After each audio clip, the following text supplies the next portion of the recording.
Yeah, you're right. It's all about returning to unconditional love. And, that's a hard thing to do when we're humans and we have ancestral patterns and traumas within ourselves because all those things, all of our programming, some that we didn't even, sign up for in this lifetime just kind of came to us.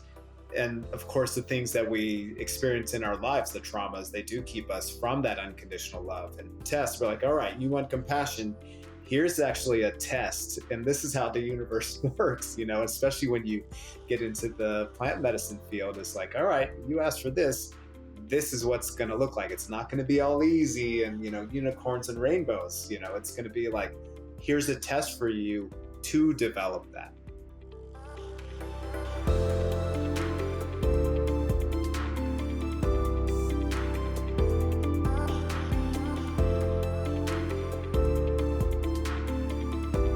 Hey everyone, welcome to Pursuit of Infinity. I'm your host Josh, and today I'm joined by Gabe Nosseir. Gabe, thank you so much for joining me today. You're welcome, Josh. My pleasure. Thanks for having me. I appreciate it, man. Now, you have an expertise in two of my absolute favorite topics. Those are consciousness work and shamanism, and also athletics. So, take me back to the very beginning. How did this all start for you? Oh man, that's how far in the beginning do you want to go? First of all, because I can go back to when I first started playing soccer. As far Um, back as you feel necessary. yeah, so I'm half Brazilian, and so soccer's been in my blood for generations, and very much in the culture. I was born in Brazil and just raised in that environment, even though I lived in the U.S. Pretty much most of my life. I still had a lot of Brazilian influence. So I started playing when I was young, and then I had a somewhat extremely average playing career, and eventually found myself coaching right out of high school. And then I was a much, much better coach than I was a soccer player.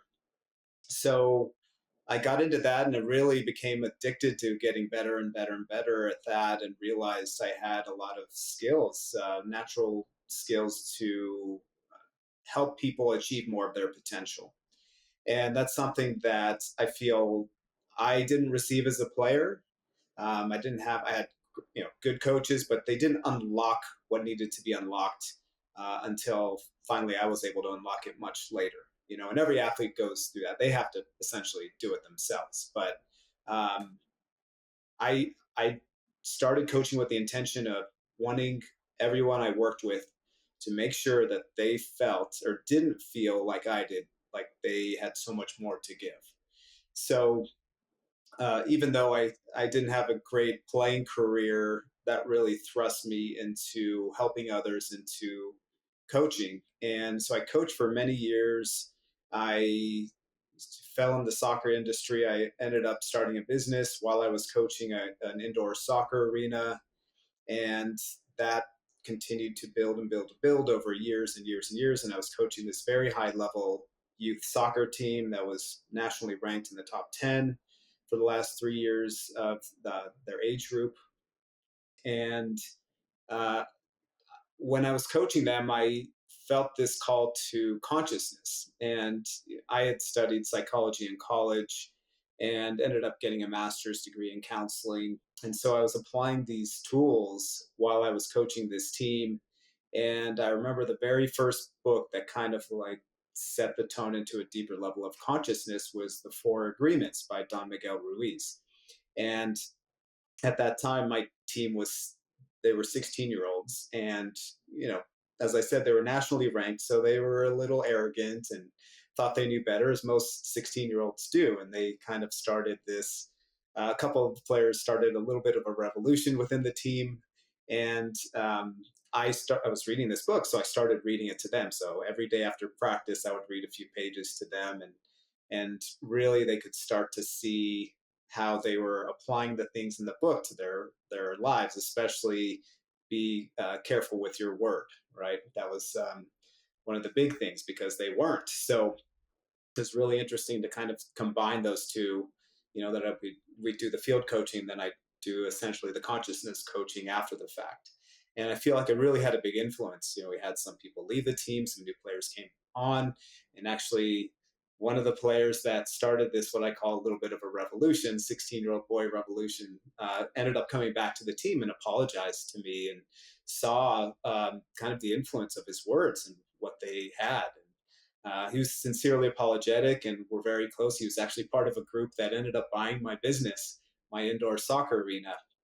So I was, yeah, very blessed to have run this indoor soccer arena for close to 20 years and was just ready to get out. I felt this big call to start to do something deeper. So I started working with a transformative life coach and really opened my eyes to a much deeper world, and especially what I now call metacognitive awareness. And that's the fact that our thinking is always creating our reality in the moment. So I started working with this coach. I became trained by him, did his program to become a certified coach, and slowly started to sell off parts of the indoor soccer arena. And then COVID hit, and we were one of the most strict states here in New Mexico, so we ended up being closed down for 14 months. And in the middle of that, I went through a massive transformation within myself. I went through a massive dark night of the soul, and really brought myself to a level of awareness that something deep needed to be healed within me, and habits needed to change. I think COVID kind of did that for a lot of us, specifically lockdowns, where we were isolated socially, physically, for us recreationally here in New Mexico for quite a while. And so I decided to sell the business, and I reached out to one of my former players who got this group of a couple of the other guys from the team that I coached.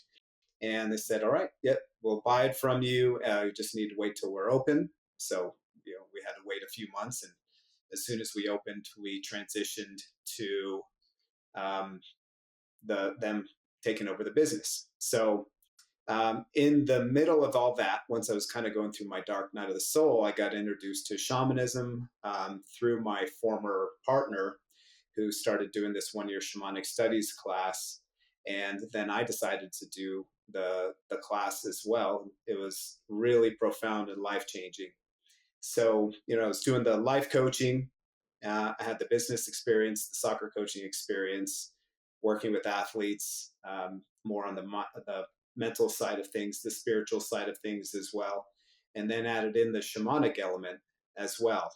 And now, all the pieces of the puzzle are kind of, I can see them now, and I'm putting them together into this next chapter of my life. So that's the short story of the long story.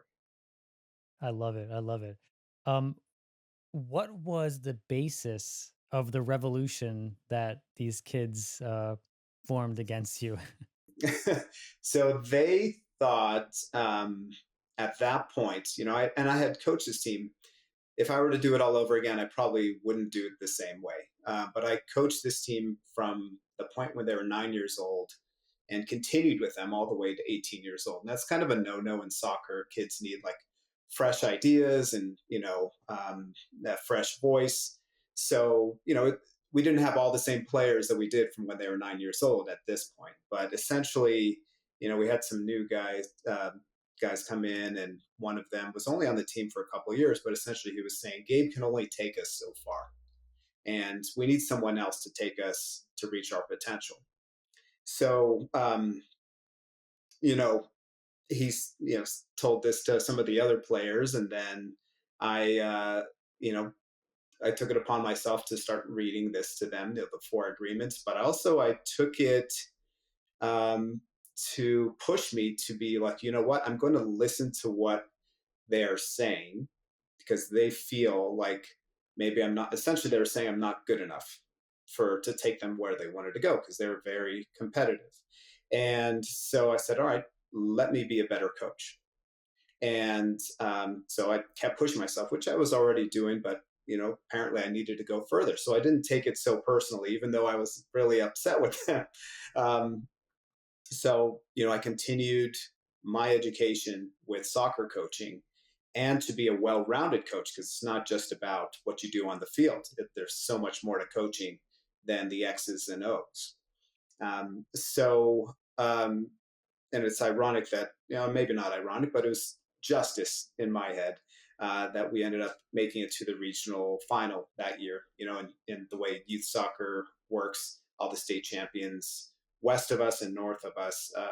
At least we're in New Mexico, so we're kind of like that bottom right part of the rectangle. But we play all the state champions west and north of us, and so we ended up losing a really heartbreaking game to Cal South team, which Cal South is always one of the top teams, or at least it was. The landscape of youth soccer has changed so much since I was coaching, but essentially this is what was going on back then. So we were close to reaching the national championships. So I think I proved to myself that I was able to do it, and you know I, for me, I'm the type of person, if somebody doubts me and I have passion about what I'm doing, then I'm going to make myself try and master whatever I'm doing. Yeah, and there's a very important lesson there because not only are you pushing yourself to master your craft, but you're recognizing potential flaws within your game, potential flaws within your coaching style. Because some people, they would just look down at their subordinates and say, like, I know better than you do, But you were able to sort of take their information, even though they were younger, their subordinates, and grow according to their criticism, which I think is just a great thing. Yeah. Kids, and they were 16-year-olds, but they were still kids. They are always giving messages to us if we're listening. I have children. I have a 10-year-old right now.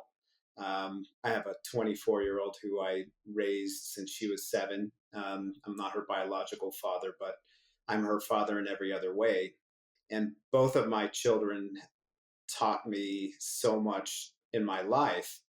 And at first, especially with my daughter, I was take things personally, right? And I was trying to be the one saying, no, I'm the superior person in this relationship. You need to listen to me. And with the help of her therapist and going to family therapy, I learned like, oh, she's actually communicating with me, not always in the most helpful way, most beneficial and constructive way, but she is telling me something, and I'm the adult here, and I'm the one who needs to change and to evolve. And I was lucky to do that with her, and it's benefited my son tremendously, who he still teaches me as well. Of like, hey, when I'm pushing too much, he will let me know. But it's also, I have to take into account too, like sometimes, the parent does need to push the child just enough to continue to move forward. But at least with my personality, it's a matter of being very conscious of how much to push him. With working with athletes and soccer players, it's much easier to push them because it's my job. And I don't have to worry too much about the unconditional love that needs to go behind parenting a child. Yeah, I'll tell you, man, I wish that I had coaches that were more like you because I'll tell you, I've had some hard-headed coaches in my day. I grew up from first grade all the way to senior in high school wrestling, and then after that, I had a little bit of a amateur boxing career too.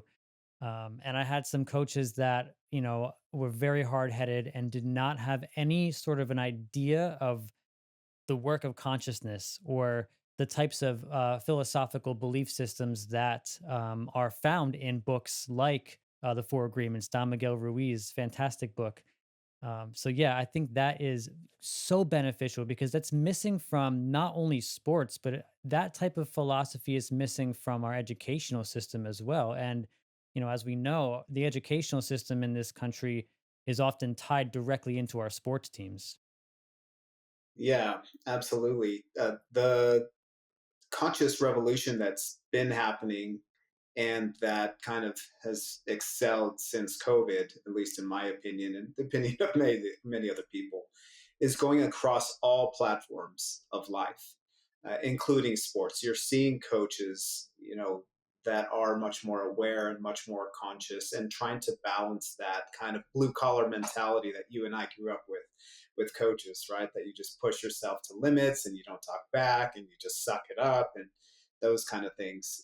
Coaches nowadays are much more aware. Not all of them, not 100% of the time, of course, because they're humans, right? And we're all in our different kind of levels of where we're at with our awareness and our consciousness. But overall, the universe is asking for our planet, our people, to increase their level of awareness. So of course it's going to go across all fields, and that's what I do. And what I have taken it upon myself to do is to be the guy on the bridge that's helping people from the sports field come over to the more conscious side of things, because I've lived in both worlds, both the super, sports performance and drive type areas, and then also the consciousness revolution that's going on right now. Did you have trouble ever with the parents of the kids you were coaching? I love it. I Just you laughing is an answer enough. yeah, it's funny because I actually dedicated a long part of a short part of my journey as a coach to specifically that. I started a podcast called Clarity for Parents of Athletes, and it was all because it was propelled by my experience with coaches, or I'm sorry, with parents.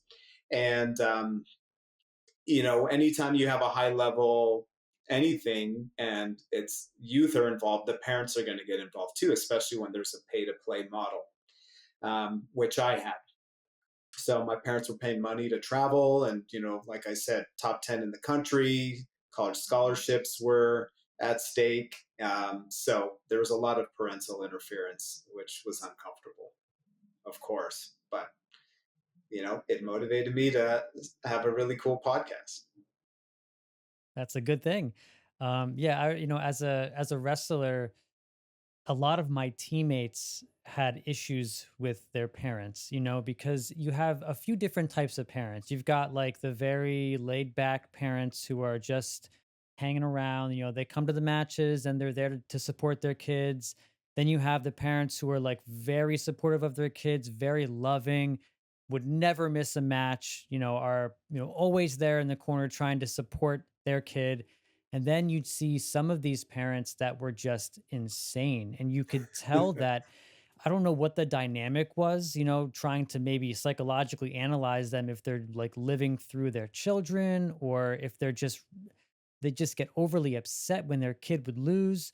And with a sport that is so individualized as wrestling was, the gamut was wide ranging, and sometimes you would see some real like severe cases of abuse, and public abuse at that. And then those types of parents were the ones that would often aggressively approach coaches. I've got so many stories, some actually including my parents too, which was quite uncomfortable for me. Have you ever had any parents like come at you and like maybe not violently, but aggressively come after you for something you may not have done or may have done on the field? Yeah, for sure. There's one that came to mind right away. We were My team was in Phoenix. They were 14 at the time, and we were playing a big tournament. It was SC Del Sol President's Day tournament. It's like pretty big tournament. And in our bracket, we were playing the Arizona fourth place team, so the semifinalists from Arizona. We also had a Region 4 semifinalist from Arizona, so the state champion. Um, and who else did we have? We had a Region 2 semifinalist from Ohio. And then at that time, we were Region 4 semifinalist also. So three regional semifinalists, and then this fourth place team. And we started with the fourth place team from Arizona. So this was kind of our easiest game of our bracket. And we were winning the game. I don't know what the score was, maybe 4-5-0. And I pulled out one of my forwards, who was one of our better players, but I wanted to give him a break. He wasn't the most physically fit for a tournament like this, where you're playing, two games one day, two games the next day, and then a semi, and then a final. It's a lot of games. Um, so his dad. So after I pulled this player off, one of my other forward, because I played with two forwards at the time, he stayed on and he scored like two or three goals, had maybe an assist. I can't remember exactly. And so after the game, I think it ended up being like 7-1 or something like that. And I'm walking to the parking lot, and the dad comes up to me of the player that I benched. And it wasn't benched, it was just resting him.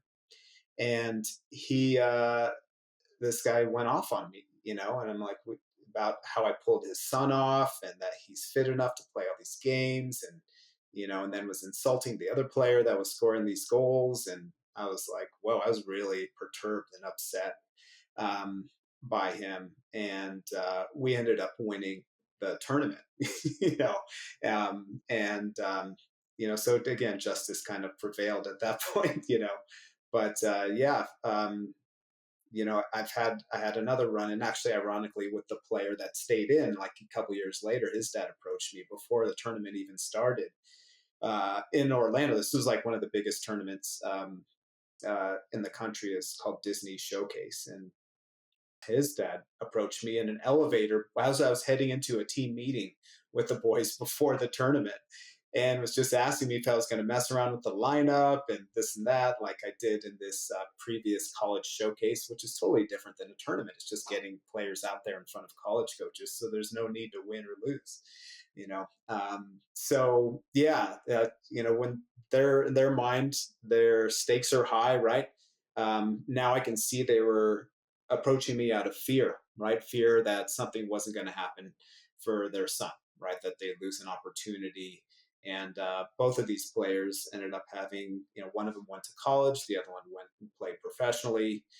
So, it's amazing what parents will do because they're humans, right? So it's amazing what humans will do, I should say, especially when it comes to their children, if they have some sort of fear. And I can empathize from that. I can't empathize the behavior, but I can empathize the fear that is behind it. And that's a part of, I think, this revolution of consciousness is to become more aware of our fears and what are they pointing at, and essentially that we're not trusting in somebody or trusting in the process for ourselves or for our children. And that's a tough thing, but that's essentially that is the game right now. That's everybody is playing, and some people are highly aware of it. Some people are somewhat aware of it, but maybe not understand the magnitude of it, and some people completely unconscious to that fact. So, are you still working with younger people or are you working with older people, professionals? What's sort of the gamut of the age range? All of the above. I've worked with my work is primarily best for players 14 and older. 14 is really pushing it because the brain development and the ideas behind these things, like the frontal lobe, needs to be developed in order to feel this like critical thinking. And so, yeah, it's from youth players up into professionals that I've worked with. Um, but really, anybody can use this stuff. Yeah, one of the main things that was super interesting to me about you was I went to your website and it just said like shamanic practitioner. And I'm like, whoa, shamanic practitioner. Like, all right. Cause I myself study shamanism.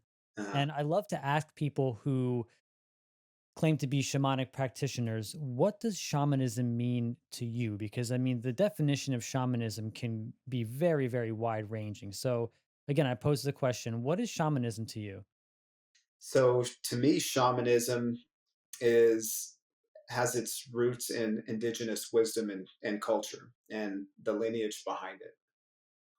There's a deep, deep connection to nature and all the allies, the spirit animals, the elements, the trees, everything, everything around us. And the idea of the fact, I love to use this metaphor of like the force, right? That we are the force, we are spirit, and your spirit, and everyone around us is spirit. Everything around us is spirit. We're all interconnected, and there's no separation, right? Um, and then there's also the idea of working through your ego to operate more from your essence. And I use ego as just the term, because there's healthy ego, but then there's also unhealthy egos. But for the sake of how ego is typically used, I'll just keep using that. But you can say the false self, essentially, right? That we operate from the false self, which is out of fear, and then our essence is operating from love. So it's basically looking at your fears and working through them in order to achieve operating from your essence much more, which increases your personal power. Shamanism, there's a big piece of it is developing your personal power because we're spirits, so we're frequency, right? So it's like turning up the dimmer on a light switch so we can vibrate a lot more when our power is strong. And we can develop power physically by what we put into our bodies. We can, which includes plants and plant medicines, or this both the psychoactive but also the non-psychoactive medicines as well. They're so powerful in themselves. You don't always need to go into the outer space world in order to their astral plane in order to gain power. But it does help um, for some people, not everybody.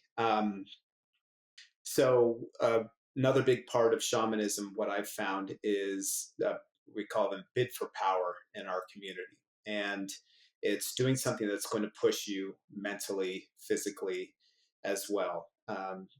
It's just like when you're training for wrestling. I remember I never tried to wrestle, but when you had those pegboards, right, that you're climbing up the wall with those pegboards, and there's a tremendous amount of upper body strength and core strength. It's like training like that so that your wrestling match will be easier, right?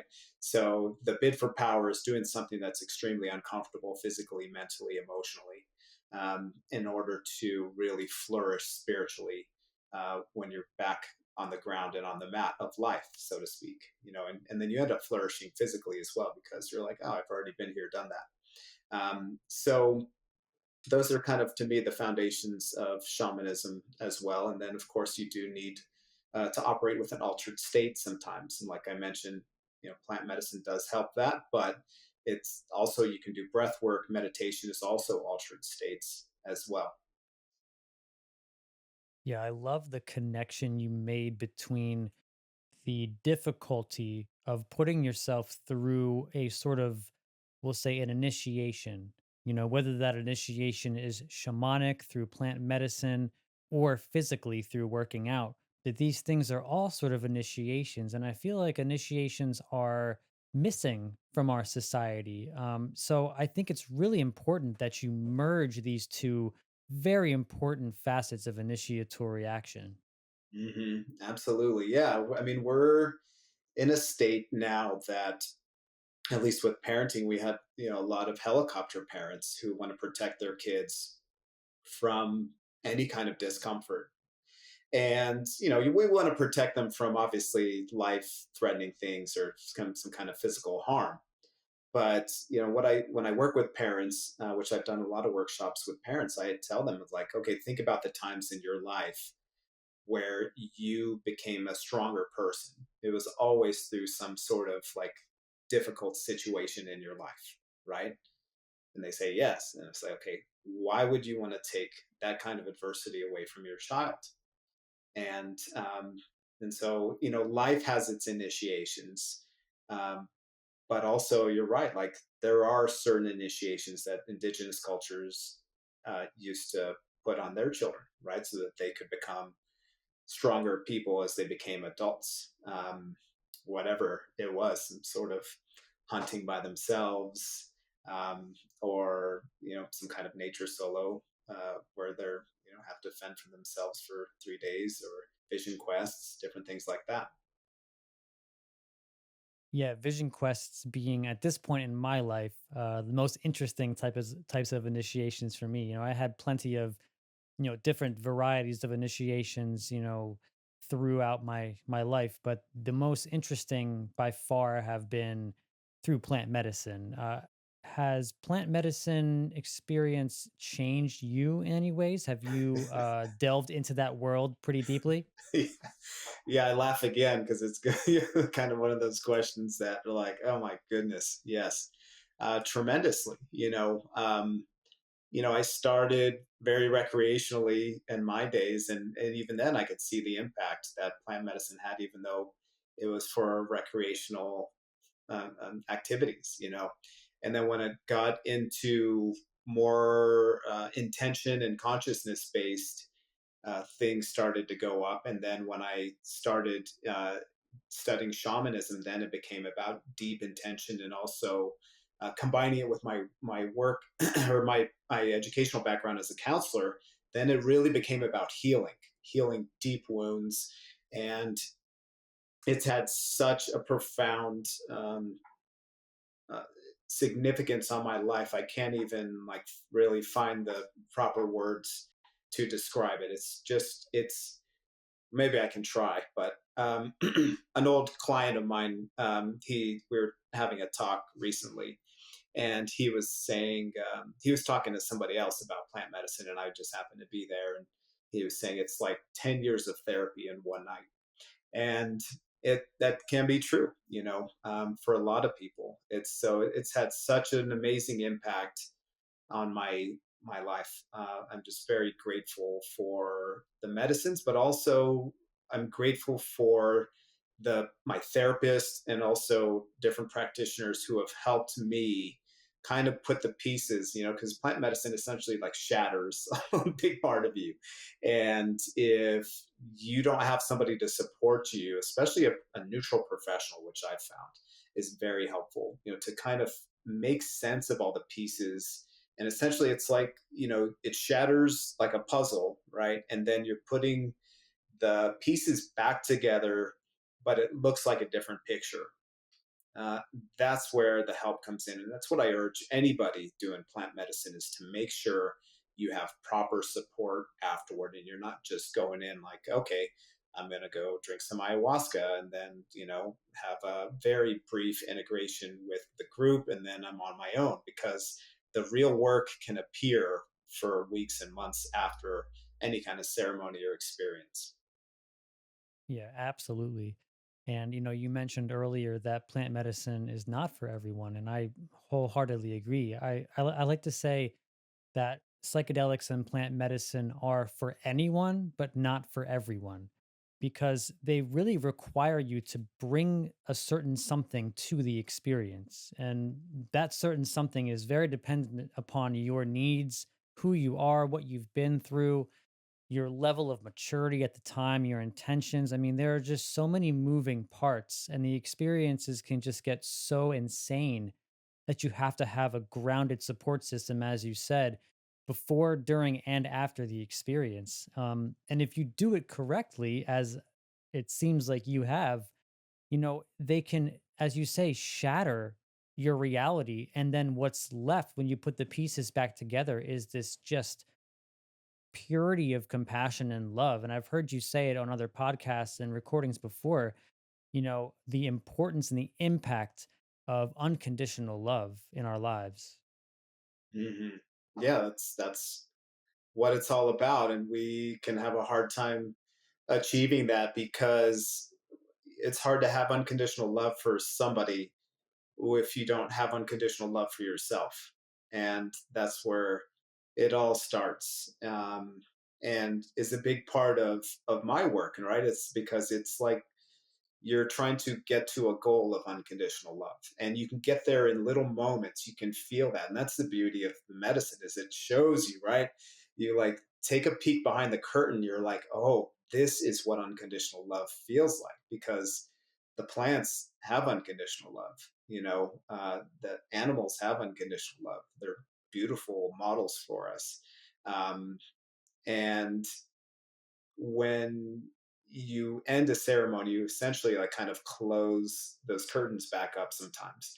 And it's hard to have them open all the time, but essentially after medicine, you can like with enough practice and with enough conscious intention, keep the curtains open more and more and more. And even then, it's still sometimes you need reminders, because we're humans. We're going to have judgments and opinions, and we're going to have feelings, and we can get lost in our story, lost behind our thoughts so easily with that, right? Drop into unconsciousness again. even if it's for a brief moment, that we have to kind of pull ourselves out and we're like, oh yeah, I forgot I'm supposed to love everyone unconditionally. you know, which can Yeah, be a but really that always does remain though, right? It's like you open the curtain up, you close the curtain, but there's still just like a little peak of the pure light of diamond luminosity that, peeks through. And then when you remember that light and you feel it within your being, you remember, oh, wait, when I'm starting to feel pissed off, maybe I should be more compassionate toward myself and everyone else. It's just that little inkling. It's like a little seed that gets planted in the back of your mind that you can't forget. I hear people always say, once you open that door, you can't fully close it. And that can be kind of destabilizing for some people, but I find it immensely comforting. yeah. I'll never forget when I started my 1 year shamanic studies program, and one of our teachers, he said essentially that was like, when you start on this path, like, you can't get off of it. And if you try, you're going to be in big trouble. You know, it's essentially like taking the red pill from the Matrix. Like, your eyes are open and you're like, okay, I can't ever see the way it was in my mind ever again, you know? And that can be a really hard thing for people. I was reading a book that talked about, I gave a story of some man who was so like aware and consciousness or about life and spirit that he couldn't take it. His intuition was so like sensitive that he ended up having to drink alcohol in order to numb himself from being so awake and essentially falling back into being plugged back into the matrix.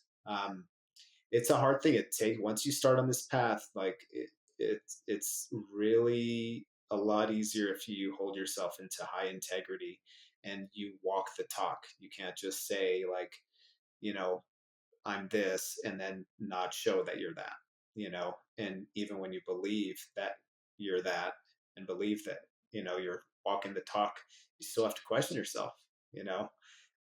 Because like it's so easy to fool yourself. And that's right where spiritual bypass comes in. So, yeah, it's so interesting, at least for me, where I'm at currently.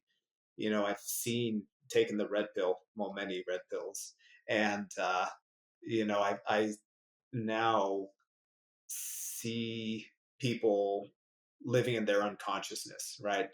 And I watch behavior. I'm very careful with my judgments of others, because that's a big part of my past. And and again, I'm human. Um, so it's a matter of seeing somebody where they are and still like having that compassion and for that you talked about.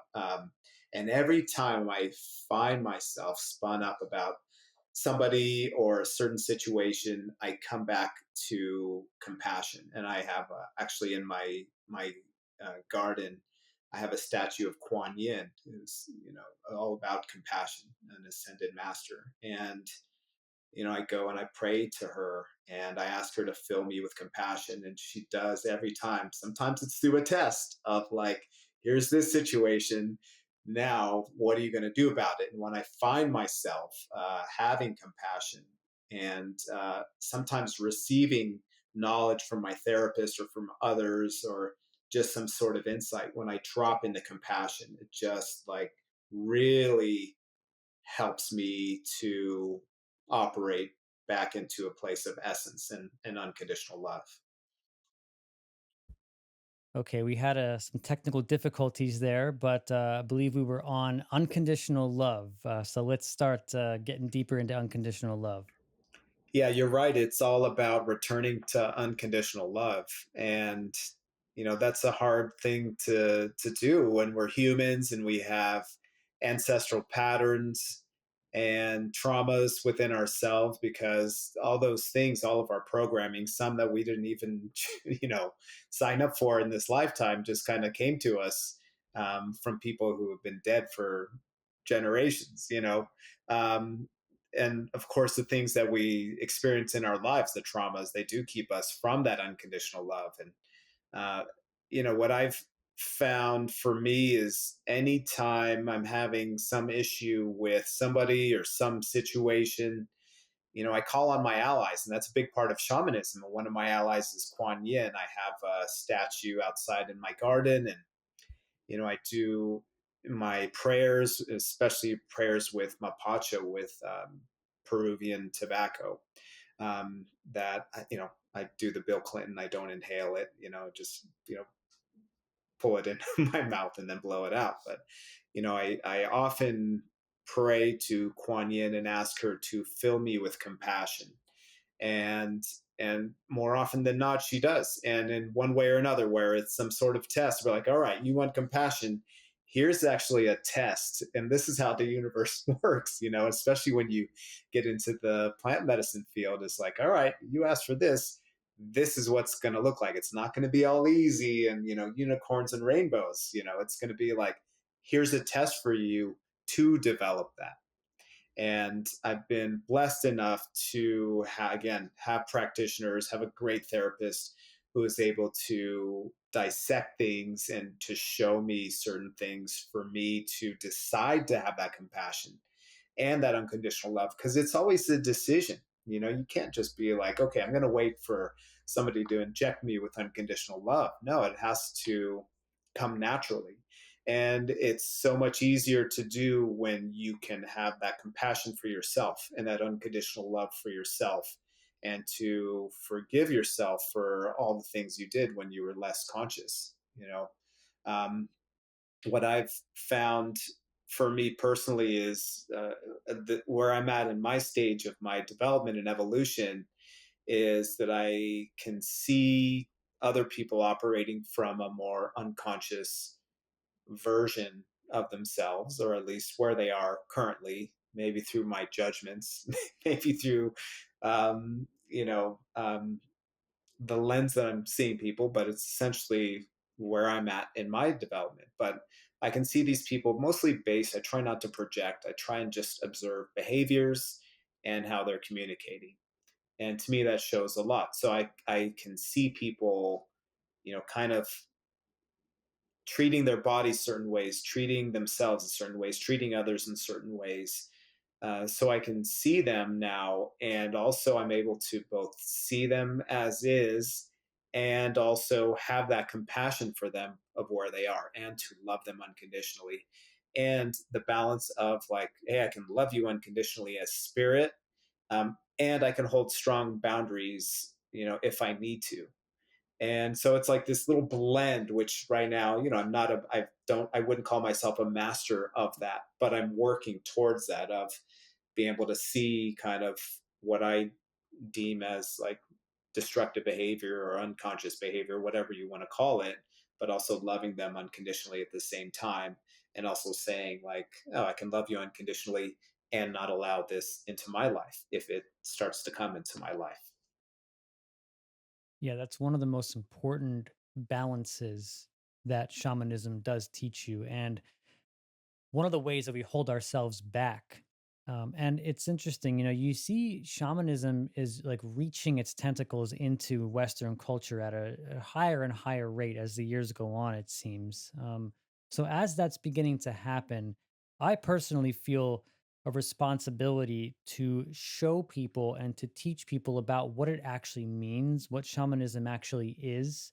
Um, so, how do you show the quote unquote uninitiated what shamanism is? It's a case by case basis, of course.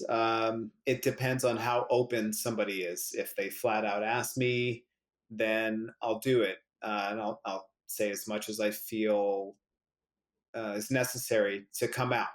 Sometimes, this, this may be my judgment of myself, but sometimes I feel like just spirit is speaking through me, which I am spirit, but you know what I mean, like, where it's not really me that's talking. I'm just kind of channeling something higher. Maybe I'm wrong. I don't know. But I again, it's a case by case basis. I don't go out and say, well, a big part of it's plant medicine. You should go drink some ayahuasca and go to the Peruvian jungle and work with shamans. I don't say that kind of stuff. But where everybody feels connected because they can relate more to this. It's the understanding and the awareness of the false self versus the essence, because we all have that. And there's not one person in this world that's not born with ego and with this, the false self kind of running, steering the ship at times in their lives. And there's not anybody born without essence. You know, we're always born with the two of them, you know, so that's something that they can relate to. That is quote unquote shamanism, a big part of shamanism, but is not necessarily, you know, too woo woo for them, you know. Um, and from my experience, people can understand that their frequency and there's something more. And I think so many people are out there craving that, craving something deeper for themselves, whether it's, you know, religion for some, which I think is essentially just they're looking for spirituality through religion, you know.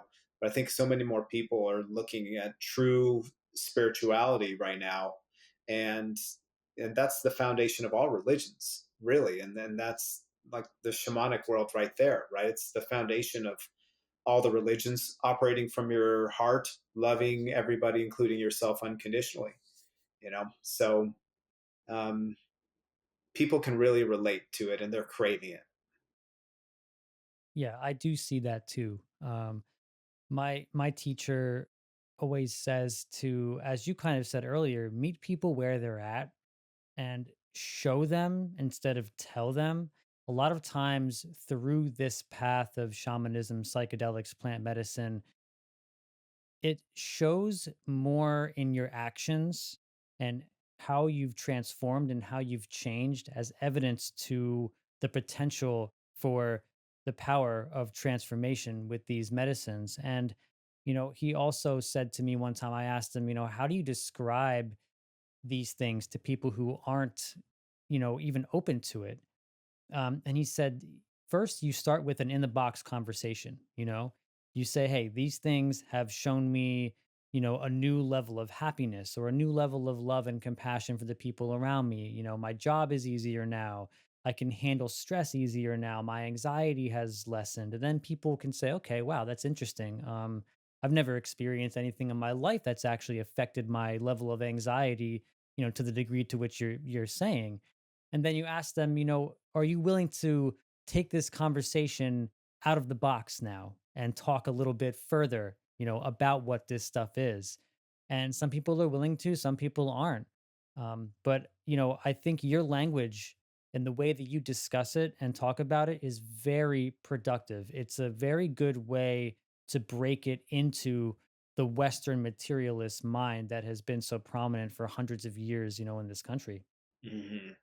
Well, thank you. Yeah, I you know, feel that was kind of one of my gifts I was given in this lifetime, or, you know, depending on what philosophy you believe in, that I chose in this lifetime, um, was the ability to touch people among a wide range of races and cultures and socioeconomic statuses, and to deliver those messages differently. I'm a Gemini, so, you know, communication is a big thing for Geminis, and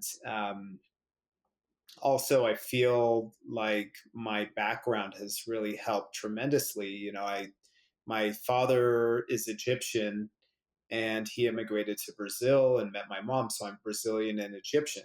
And I moved to the US and primarily raised in the US. So through my childhood, I had this belief that I was never Brazilian enough when I was in Brazil because I was mixed. In Egypt, I was never Egyptian enough. And in the US, I was never American enough, which is kind of ironic because, you know, we're the melting pot of the, of the world, right? But I still didn't feel like, you know, the typical American, you know, with lighter skin and, you know, light hair. But what I realized later is that I'm actually can meld into all the different, all those cultures, because I was light skinned enough to still relate to a lot of American people, but also like the African Americans and African Europeans feel connected to me because they know there's something like a little different. That I'm like dark enough to relate to them, and same thing with the Arab. Like, oh, you look Arab. I'm like, well, yeah, I'm Egyptian, and I lived in Egypt for a little while, and in Yemen, or at the time it was South Yemen. It was an ununified Yemen. So I realized I'm like a chameleon, where I can relate to so many different cultures, and again, socioeconomic status, because I've lived in, like, my parents were divorced, and I lived in, a lower socioeconomic status with one, and a little bit higher socioeconomic status with the other. So um, that led to me to be able to communicate also across different cultures as well. And it's really helped me just naturally. I didn't plan on this, it just kind of happened naturally to be able to impact people on both sides of that bridge that I was talking about, the consciousness bridge and the athletic bridge. Yeah. Yeah, and again, as I said earlier, I think that that really is such a perfect way to bridge, these initiatory experiences and the consciousness work, because I think what people underestimate about athletics is its ability to promote consciousness work in itself. I've done some of my most intense consciousness work, when I'm, wrestling or when I'm boxing. When you're in the ring with a person who is coming at you and wants to hurt you, and you have to defend yourself and hurt them, you are taken to some of the deepest places that your mind and your body can go. And that's where some of the deepest consciousness work and some of the deepest growth is there. And I mean, I've always said, you know, I've never played soccer, but I have always respected soccer players to a degree. I mean, because soccer players have to be in the most immense shape to run up and down that field and maintain your composure, maintain your technique is so difficult. And it takes a very special type of person to be able to do it. And I think that applies to many, many athletic endeavors. Yeah, all of them, really. I mean, you have to push yourself and go through grueling experiences in order to thrive and to be successful. And everything really is a deep spiritual experience, especially when you go through trials. And what I found, especially a competitive coach, and when I was competing as a player, which I still did up to just recently, was you when you're faced with adversity, like, how are you going to respond? And that's something that I love doing, and love to not just do for myself, respond for myself, but get my teammates to be on board with the same thing. But like, all right, this is what we're going to do, and I'm going to lead by example here. And that's the beauty of team sports. And you can do that in life as well. There's adversities all over the place. Sports just happens to be one platform of it, and that's the one I'm extremely drawn to. But there's adversities all the time of just like, all right, I'm going to use my expletive here and say shit happens sometimes, and how are we going to deal with it?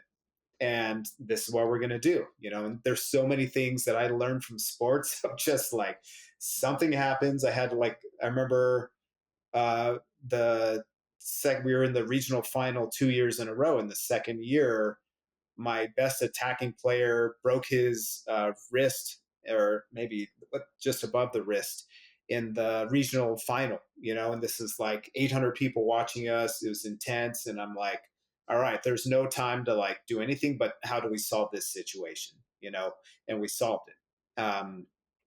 And that's just how life is, and you can train your emotional regularity to deal with circumstances, to deal with those adversities that come up, and it's, everything is a spiritual experience. And that's what you felt as wrestling, I'm sure, right? It's like that deeply spiritual like feeling. There's something beyond the physical, and that's how life is. And that's how I also tell people about shamanism, is like, a big part of a practitioner when I do a shamanic healing is like we got to focus on the physical, the mental, emotional, and the spiritual side. If even if we can't do it all in one healing, essentially, if you have some sort of injury, ailment, whatever, you have to address those four things, or else it won't heal fully. You know, and even then, sometimes it might not, but you have to give yourself a chance and focus in on those four elements. And that's how sports is, right? There's a physical element, there's a mental element, there's an emotional element, and there's a spiritual element. And right now, the spiritual element is becoming more and more profound, and the spotlight is shining on the importance of the spiritual element right now. Yeah, I could not agree more. Also, the concept of preparation, whether it be through shamanism or sports, you must prepare and prepare and prepare more.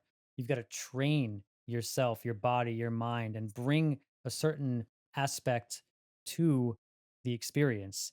It's also funny too because you can train all you want, whether it be in a sport or within a shamanic ceremony, and things might not go the way you thought or might not go the way that you hoped. And during that experience, again, whether it be in a ceremony or, during a game, you have to learn the skills necessary to be able to pick yourself back up and continue on. And then also the ability to lose. My coaches, one of the greatest things that I've ever been taught from my coaches was the ability to lose gracefully, because you're not always going to win. No matter what you do, sometimes you're just going to lose. And it's so important that when you're knocked down, to have the ability and the mindset to be able to get back up again. Again, whether that be through, any sort of mental work or physical work. Hmm. Yeah, that's the bid for power, right? That I talked about a while ago, and that's a huge part of shamanism and those initiations. There's so many like natural initiations in life, that happen, and training is a huge part of that. As you mentioned, you have to make your training be extremely difficult in order to make your competition be much easier and to be able to handle all those things, as much as possible. It's natural for life. You have to do that in general. So I learned that luckily early. Well, maybe I could have learned it earlier, but I really learned in college, especially towards the last couple of years of my college experience, putting myself in difficult situations. And every time I did that, I became a stronger person. I learned that especially in grad school, doing my counseling degree, of having different things, different opportunities that I took, and working with different types of people, where I was like, all right, that's making me uncomfortable. So I'm going to do it because it's going to push me to be better. And it always did. Definitely, definitely, Gabe. And man, I appreciate your perspective, your insight, everything that you're doing. I feel like people like you are pushing the world in a positive direction. So I really respect you for that. And as we begin to approach our hour mark here, I'd love it if you could just share anywhere people can find you, any offerings you might have that you want people to be aware of. Yeah, my website is aclearmind.com. So it's not clear mind, it's aclearmind.com. And I have a list of everything that I offer, from shamanic healings to programs, coaching programs that I do with individual athletes. And also, I have workshops that I do as well. And I can do those either in person or remotely. And those are really, really deep and profound. Um, and I have my social media links on my website as well. Um, you know, Really, I'm here to serve people wherever they're at, and that's kind of my task. My life task is to help people flourish and to really tap into their innate abilities, and to essentially increase their level of power and through awareness. So uh, it doesn't have to be an athlete. It can be a parent of an athlete, or it can just be somebody who doesn't like sports at all and just wants to grow as a human being. So you'll find a lot of different things, unique things that I do on my website. Again, it's a clearmind.com. And And thanks for the opportunity, Josh. Appreciate it. I appreciate it, man. Thank you so much for coming on the show today. Yeah, you're welcome. Thanks for having me.